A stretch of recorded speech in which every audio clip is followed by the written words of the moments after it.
ഭാസ്കര പട്ടേലറും ഞാനും എന്ന് പറയുന്ന പോലെ തന്നെ പൊന്തന്മാടയും ശീമത്തമ്പുരാൻ അങ്ങനെ രണ്ടുപേരുടെ കഥയാണ്. ആ സിനിമയും അങ്ങനെ രണ്ടുപേരുടെ കഥയാണ്. ഒരേ കാലത്ത് ജീവിച്ചിരുന്ന ഒരു കീഴാളൻ്റെയും മേലാളൻ്റെയും കഥയാണ്. പക്ഷേ അത്ഭുതകരമായ ഒരു സൗഹൃദം അവരിൽ ഉണ്ടാവുകയും പരസ്പരം ഒരേ വികാരം, ഒരേ അനുഭവം, ഒരേ കാഴ്ചപ്പാട് ജീവിതത്തിലുണ്ടാവുന്ന ഒരു കീഴാളനും ഒരു മേലാളനുമാണ്. ഈ അവസാനം സംസാരിക്കാം എന്ന് തീരുമാനിച്ചൊരു ചെറിയ കാരണമുണ്ട്. ഇത്രയും ആൾക്കാർ സംസാരിച്ചു കഴിയുമ്പോൾ എന്തോരം നുണകളാണ് എന്നെപ്പറ്റി പറയുന്നത് എനിക്ക് അറിയാൻ വേണ്ടി പറ്റില്ല. ഞാൻ അങ്ങനെയാണ് അഹങ്കരിച്ചു, ക്യാമറ ഷൂട്ട് ചെയ്യാൻ വന്നില്ല, 3 ദിവസം ഞങ്ങൾ കാത്തിരുന്നു എന്നൊക്കെ പറയുമെന്ന് വിചാരിച്ചു. ആരും അങ്ങനെ പറഞ്ഞില്ല. ഏതായാലും വളരെ സന്തോഷം. ചന്ദ്രൻ, ഈ ടി വി ചന്ദ്രനൊക്കെ ഞാൻ സിനിമ കാണാൻ സിനിമയോ ആഗ്രഹിച്ചു തുടങ്ങിയ കാലത്തിന് ശേഷം കണ്ടുന്ന ഏറ്റവും വലിയ വിപ്ലവകാരിയായ സിനിമയായിരുന്നു. ശരീരത്തിലുള്ള സകല രോമങ്ങളും പ്രദർശിപ്പിച്ചിട്ടാണ് പുള്ളി ആ സിനിമയിൽ അഭിനയിച്ചത്. അന്നത്തെ ആൾക്കാർക്ക് അതിനൊരു വലിയ പുച്ഛമായിട്ടൊക്കെ തോന്നിയിരുന്നു. ഇന്നൊക്കെയാണെങ്കിൽ വളരെ കുട്ടിഘോഷിക്കപ്പെടുന്ന സിനിമകളായിരുന്നിരിക്കുന്നത്. ചന്ദ്രൻ്റെ കൃഷ്ണൻകുട്ടി എന്ന സിനിമയ്ക്ക് ശേഷം അല്ലേ കബനിയാണ് ആദ്യം. കബനി നദി ചുവന്നപ്പോഴെന്ന് പറയുന്ന സിനിമയാണ് ആദ്യം. അത് അന്നത്തെ കാലത്ത് വിപ്ലവകാരികളെ പറ്റിയുള്ള സിനിമകൾ തന്നെയാണ്. അത് തന്നെ, ആ സിനിമ തന്നെ ഒരു വിപ്ലവമായിരുന്നു. പക്ഷേ ഞാൻ ആ സിനിമ കാണുന്ന സമയത്തൊക്കെ ഞാനൊരു വിദ്യാർത്ഥിയാണ്. അദ്ദേഹത്തെ വളരെ ആരാധനയോടെ നോക്കുകയും എൻ്റെ സീനിയറായിട്ട് പഠിച്ചിരുന്ന പവിത്രൻ ഇദ്ദേഹത്തിൻ്റെ വളരെ അടുത്ത സുഹൃത്താണ്. പവിത്രൻ വഴി എന്തെങ്കിലും ഒരു ചാൻസ് കിട്ടുമോ എന്ന് ഞാൻ ശ്രമിക്കാതിരുന്നില്ല. അതൊന്നും ശരിയായില്ല. ഞാൻ ചാൻസിന് വേണ്ടി സമീപിക്കാത്ത ആൾക്കാർ ആരുമില്ല. എൻ്റെ വീട്ടിലുള്ള ആൾക്കാർ വെച്ച് ബാക്കി എല്ലാവരും ചോദിച്ചിരുന്നു.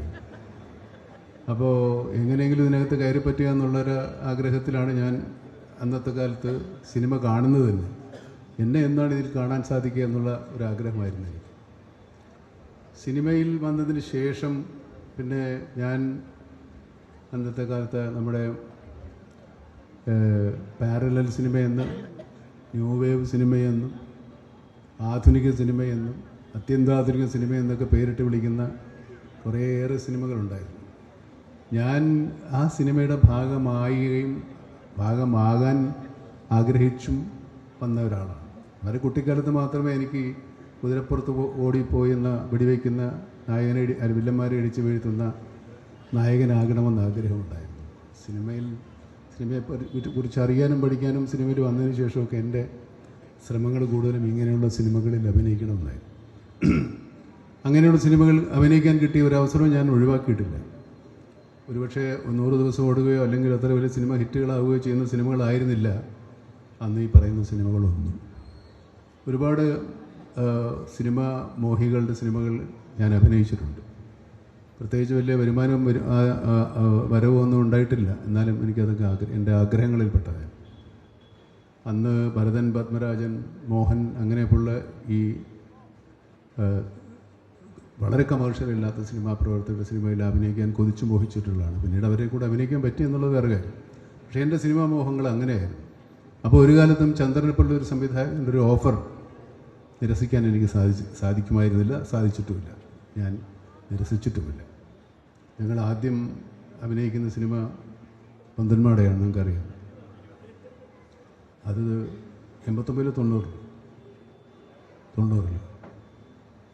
90-ലാണ്. എനിക്ക് ശ്രീരാമൻ, നമ്മുടെ വി കെ ശ്രീരാമൻ, അദ്ദേഹത്തിൻ്റെ അമ്മാവനാണ് സിനിമയുടെ CV ശ്രീറാം ആണ് സിനിമയുടെ കഥാകൃത്ത്. 2 കഥകളാണ് അതും. ഒന്ന് തന്നെയാണ്, 2 കഥകളാണ്.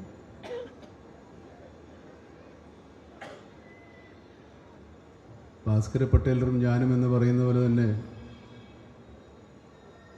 പൊന്തന്മാടയും ശീമത്തമ്പുരാൻ അങ്ങനെ 2 പേരുടെ കഥയാണ്. ആ സിനിമയും അങ്ങനെ 2 പേരുടെ കഥയാണ്. ഒരേ കാലത്ത് ജീവിച്ചിരുന്ന ഒരു കീഴാളൻ്റെയും മേലാളൻ്റെയും കഥയാണ്. പക്ഷേ അത്ഭുതകരമായ ഒരു സൗഹൃദം അവരിൽ ഉണ്ടാവുകയും പരസ്പരം ഒരേ വികാരം, ഒരേ അനുഭവം, ഒരേ കാഴ്ചപ്പാട് ജീവിതത്തിലുണ്ടാവുന്ന ഒരു കീഴാളനും ഒരു മേലാളനുമാണ്. മാടയായിട്ട് എന്നെ കാസ്റ്റ് ചെയ്തപ്പോൾ ഞാൻ ചോദിച്ചു, എന്തോരം കറുപ്പടിക്കണം, ഞാൻ കറുപ്പടിക്കേണ്ട ഇങ്ങനെ ഇരുന്നാൽ മതിയെന്ന് പറഞ്ഞു. വലിയ കറുപ്പൊന്നും അടിച്ചില്ല. പക്ഷെ ആ സിനിമ എന്നെ സംബന്ധിച്ചിടത്തോളം വലിയൊരു എന്താ പറയുക, ഒരു ചലഞ്ചായിരുന്നു. ഞാൻ അതിനു മുമ്പും വൃദ്ധൻ്റെ വേഷമൊക്കെ കിട്ടിയിട്ടുണ്ടെങ്കിലും കുറച്ചുകൂടെ പെർഫെക്ഷനുള്ള ഒരു വാർദ്ധക്യം എനിക്ക് ആ സിനിമയിൽ അവതരിപ്പിക്കാൻ പറ്റി. വളരെ ഊർജ്ജസ്വലനായ ഒരു ചെറുപ്പക്കാരനായിട്ടും തീരെ വയ്യാത്ത ഒരു വൃദ്ധനായിട്ടും വയോവൃദ്ധനായിട്ടും അഭിനയിക്കാൻ സാധിച്ചിട്ടുണ്ട് ആ സിനിമയിൽ.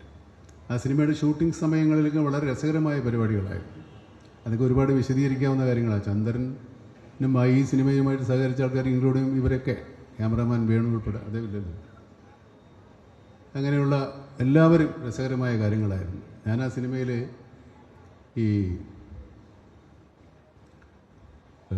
എന്താ പറയുക, ഈ കാളയെ നുകത്തിൽ കെട്ടിയിട്ട് താഴെ ഒരു പലക വെച്ചിട്ട് ഈ കാളയെ ഓടിക്കുന്നുണ്ട്. കാപ്പൂട്ടല്ല നുകമല്ല, നുകം കറക്റ്റാണ്, നുകം ഒക്കെ ഞാൻ കണ്ടിട്ടുള്ളതല്ലേ. ഇത് ചുമ്മാ ഒരു പലക മാത്രമേ ഉണ്ടാവുള്ളൂ. അതിനെന്താ തെളിക്ക്, കലപ്പ ഞാൻ കണ്ടിട്ടില്ല, കലപ്പയല്ല, അവിടെ അതൊരു പലകയാണ്. അതിൻ്റെ പുറത്തൊരു 3 ഇഞ്ച് പോയാൽ നമ്മൾ താഴെ വീഴും. പക്ഷേ ആരുടെ ഭാഗ്യം കൊണ്ടാണോ ഞാൻ കുറേ നേരം ഓടിച്ചു, അല്ലേ? വലിയ സിനിമയിലെ ഷോട്ടുണ്ട് ഞാനിങ്ങനെ ഓടിക്കുന്നത്.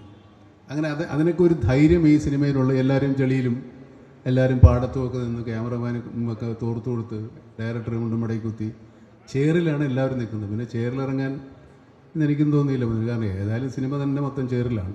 പിന്നെ ഒരു ദിവസം ചേറിൽ ഇറങ്ങാതിരിക്കേണ്ട കാര്യമില്ല. അങ്ങനെ ഒരുപാട് രസകരമായ അനുഭവങ്ങൾ എനിക്കുണ്ടായിട്ടുണ്ട്. ആ സിനിമ ഈ പറയുന്ന പോലെ മനുഷ്യരുടെ രാഷ്ട്രീയം പറയുന്ന, മനുഷ്യപക്ഷം പറയുന്ന സിനിമയാണ്. അത് പ്രത്യേകിച്ച് പക്ഷമുള്ളൊരു സിനിമയല്ല, മനുഷ്യരുടെ പക്ഷം പറയുന്ന സിനിമയാണ്. ഈ 2 മനുഷ്യർ തമ്മിലുള്ള സ്നേഹബന്ധത്തിൻ്റെ കഥയാണ്. അവരുടെ സമൂഹത്തിൽ അവരുടെ സ്ഥാനങ്ങളോ അവരുടെ വർണ്ണ വ്യത്യാസങ്ങളോ ഒന്നും ആ സിനിമയിൽ ആ കഥാപാത്രങ്ങൾക്ക് ഒരിക്കൽ പോലും ആലോചിക്കുകയോ ചിന്തിക്കുകയോ പോലും ചെയ്തിട്ടില്ല.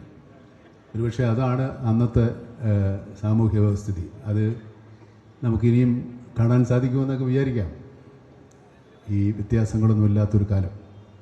പിന്നെ ഞാൻ അഭിനയിച്ചത് ഡാനിയാണ്. ഓർമ്മകളുണ്ടായിരിക്കണം എന്ന് പറഞ്ഞ സിനിമയിൽ ഭാസി എന്ന് പറയുന്ന ഒരു കമ്മ്യൂണിസ്റ്റ് പ്രവർത്തകനാണ്. ഉൾവിൽ കഴിയുകയും നാട്ടിൽ പാർട്ടി പ്രവർത്തനം നടത്തുകയൊക്കെ ചെയ്യുന്ന ഒരു ടിപ്പിക്കൽ കമ്മ്യൂണിസ്റ്റുകാരൻ. ഞാൻ ആ കഥാപാത്രത്തിനെ മോഡലാക്കിയത് എൻ്റെ നാട്ടിൽ തന്നെയുള്ള ഒരു കമ്മ്യൂണിസ്റ്റ് തയ്യക്കാരനെയാണ്. അത് തയ്യക്കാരൻ്റെ രൂപമൊന്നും വന്ന് ചന്ദ്രൻ തീരുമാനിച്ചിട്ടില്ല. ഞാനൊരു സൈഡ് ചെയ്യിക്ക് ചുരുണ്ട മുടിയും ജുബ്ബയൊക്കെ ഇട്ട് വന്നപ്പോൾ ഏകദേശം കറക്റ്റായിരുന്നു. അങ്ങനെയുള്ള ആളെയാണ് എനിക്ക് പരിചയം ഉണ്ടായിരുന്നത്. അങ്ങനെ ആ സിനിമയുടെയും ഷൂട്ട് കഴിഞ്ഞു. കുറേ കാലം കഴിഞ്ഞു. പിന്നെ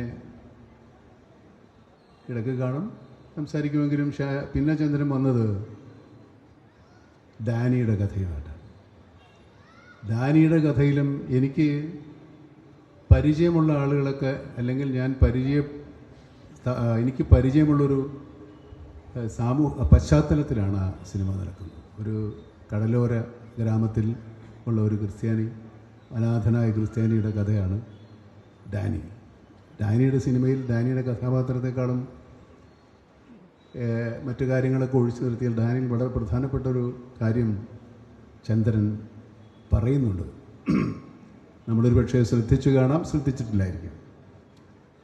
ഡാനിയുടെ ജീവിതം, നമ്മുടെ നാട്ടിൽ നമുക്ക് സ്വാതന്ത്ര്യ സമരം നടന്നു, നമുക്ക് സ്വാതന്ത്ര്യം കിട്ടി, കുറേ കാലം ഇങ്ങനെ സ്വാതന്ത്ര്യ സമരവും കാര്യങ്ങളൊക്കെ ആയിട്ട് നടക്കുന്നുണ്ട്.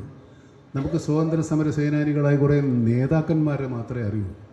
ആ കാലഘട്ടത്തിൽ ജീവിച്ചിരുന്ന മനുഷ്യരോ അല്ലെങ്കിൽ ആ സ്വാതന്ത്ര്യ സമരത്തിൽ പങ്കെടുത്ത നമുക്ക് പരിചയമുള്ളവരെയൊന്നും നാട്ടിൽ ആഘോഷിക്കപ്പെട്ടിട്ടില്ല. അതുപോലെയാണ് ഡാനിയുടെ ജീവിതത്തിൻ്റെ പ്രധാന മുഹൂർത്തങ്ങളിലൊക്കെ കേരള രാഷ്ട്രീയത്തിലെ ഒരുപാട് പ്രധാനപ്പെട്ട കാര്യങ്ങൾ നടന്ന ദിവസങ്ങളാണ്.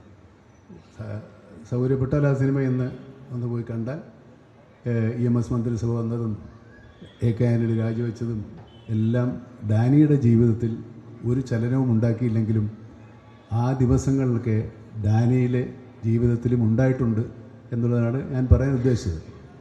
സിനിമ കണ്ടാലേ അത് മനസ്സിലാവണം. എനിക്കൊന്ന് പറഞ്ഞു ഫലിപ്പിക്കാൻ സാധിച്ചിട്ടില്ലെന്ന് തോന്നുന്നു. ചന്ദ്രൻ വരുമ്പോൾ പറയുമായിരിക്കും അല്ലേ.